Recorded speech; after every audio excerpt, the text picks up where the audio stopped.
The Finance Minister, Sammy Wilson, is here. Welcome to the programme. Are you happy now that David Cameron has atoned for his, what some would say is unfortunate comments before the election about Northern Ireland and its over-reliance on the public sector? I don't think that they were unfortunate. I think they were deliberate. I think that he realised he put his foot in it. I think he's been punished for it.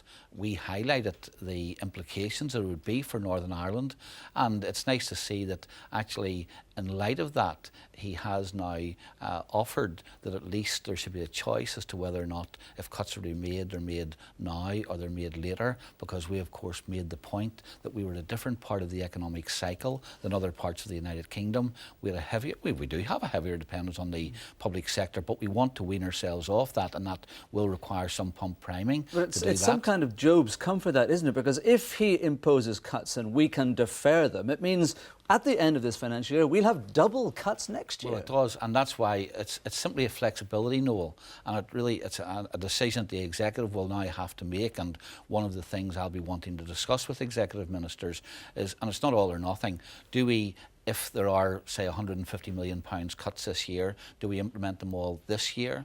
Do we implement them all next year on top of, as you have said, whatever else is coming down the line and we don't know what it is?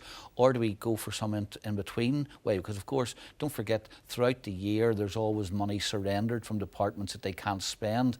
Now, do we use that to offset some of the reductions are going to be? Now, those are the kinds of decisions that we have got to make, but at least... What do you favour? Well, at least all I'm saying to you, first of all, is that we now have that flexibility, and I believe that that flexibility has at least been made available to us because of the noise that we made during the election. But the question is it of any use, really? Well, it is, because, you know, in the middle of it, had we gone for what I think the Conservatives originally intended, whereby we'd get a bill at probably next Monday, our share of the Tuesday, $6 billion or whatever.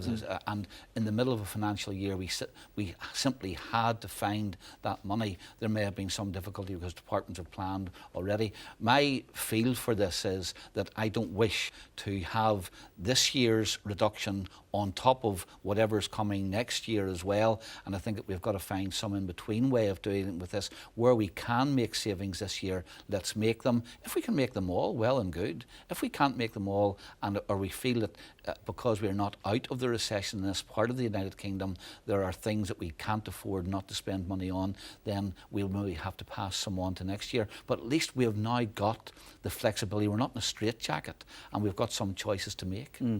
Where are you thinking about where these cuts might happen?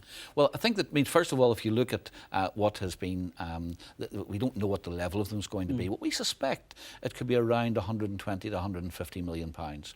Now, during the year, departments will always surrender money back anyway, because they plan to spend things, and then they find that maybe if it's capital, they don't get the planning permission through in time, or with some revenue things, they thought they would do them, but they can't do them. So that money comes back. That's one way in which we might be able to pay part of the money which we're going to have to. Another one is departments may well find that they can make efficiencies and make some more efficiently and more quickly. Don't forget, I set aside nearly £30 million, which departments were able to draw on to make efficiency savings and to cut costs. Especially when we see things like £16 million spent on the Maze site. There's £16 million, which surely could have been much better spent. There's a lot of waste out there. Well, first of all, I'm unhappy about the amount of money that was spent on consultancy for the Maze site, but don't forget, some of it, Noel, was also spent on things which would have had to be done anyway: decontamination, knocking down buildings. I think about 2/3 of it was spent on decontaminating the site. Was it something like £3.5 million on consultants fees? £3.5 million? Yes, but all I'm saying is that about 2/3 of that money was money which would have had to be spent to make the site saleable and to make it developable. I have said to departments they should be cutting down on the amount of money they spend on consultants. Some departments are far worse than others on the money that they spend on consultants. And yes, that is the kind of thing which I, as Finance Minister, have to look at, be saying at the end of the day, it's up to departments how they spend their money, but at least I need to be highlighting those things and asking them and challenging them. Do you need to spend money in that way on things which many people would say at the end of the day probably aren't all that productive? £9 million spent on this local government reorganisation, which you're complaining to your own DUP Minister Edmund Poots is not going through. And, again, I suppose you've got to bear in mind that with many of these things, there are compromises that are made during the whole process of trying to get things through the executive. Again, that money, some of the money which has been spent on setting up transition committees, on doing work that will eventually have to be done for amalgamating councils anyway, it's not all totally wasted. All I would like to see is that some of these things are delivered and delivered quickly, especially if there are savings from them. And I think that there's an expectation that should happen. I mentioned your programme initiatives, actions for immediate implementation. I'll just read a few of them. There may be some gems in here, but it talks about embedding the new good practice guide for major housing applications, continue to work with local government, continue to work with councils, consider how additional relevant detail can be provided, continue to work with the centres of procurement expertise. Doesn't sound like much new in there, does it? It's all as you were. Well, I think that first of all, Noel, you're being fairly selective. I am being selective, yeah, but there's a lot like that. Look, it's all underlined in red, in yellow here. There's a lot of it. Because the programme itself talks about things which can be done immediately, and the things which can be done immediately, many of those are happening and simply intensifying. Where you've identified good things that are happening, can you do more of those good things? Then there are things for further consideration, things for the intermediate period, and then things for further consideration, which will require much more policy work being done. So, in your cynical way, I suppose immediate implementation does not mean let's have a look at how the policy works. No, it doesn't. And that's what I'm saying. If you'd listened, immediate implementation are things which are probably already being done. And if there are things which are being done at present which are producing good results, can you do that more intensively? Can you get other people to copy those things in other departments? And can you then make that be productive for the economy? Then things that perhaps in the medium term can be done, there's a list of things there. And then there are items for further consideration which really are probably long-term policy changes and will require some money, some investment, and all of the process which has to be gone through for new policies. So, I think that the one thing I would say about this is that this was as a result of discussions with the business community, the banking community, the trades organisations, trade unions. Some of them identified and said, look, there are good things that one department's doing. Why can other departments not do that? Those things were put in, and that's why it's continued to do it or be more proactive in other departments. Other things where they were coming up with new ideas, and of course that will take some time. All right.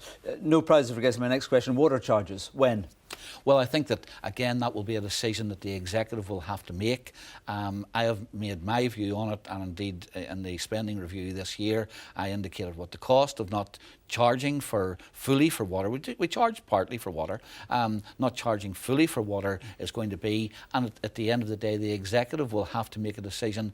Do we want to continue to defer water charges, or do we want to find extra sources of revenue? I would prefer, Noel, I mean, I've said this to you before, I would prefer that before we would go down the route of charging people for water, that where there are efficiency savings which can be made, and don't forget, my party and myself have been the one who have gone and said, look, the structures of government, the money could be saved in those first of all. And let me a couple of quick questions. I would rather that we would have the debate around that first. Enterprise zone and corporation tax, the government's going to look into it. Do you think that's really going to happen, and soon? Well, I don't know. Before the election it was going to happen. Now they're going to look into it and produce a paper, and I suspect it's like a lot of the things that the Conservative Party has promised. They said we'd do the same with Sinn Féin expenses, and I think they're going to look into those as well. I think the last thing we need is another kind of Varney 1, Varney 2, now Varney 3. It sounds like a film sequel, for goodness sake. Last question. So I think that we've got to see what happens. Last question, there. when are you leaving the Assembly? Well, that'll be a decision for Peter Robinson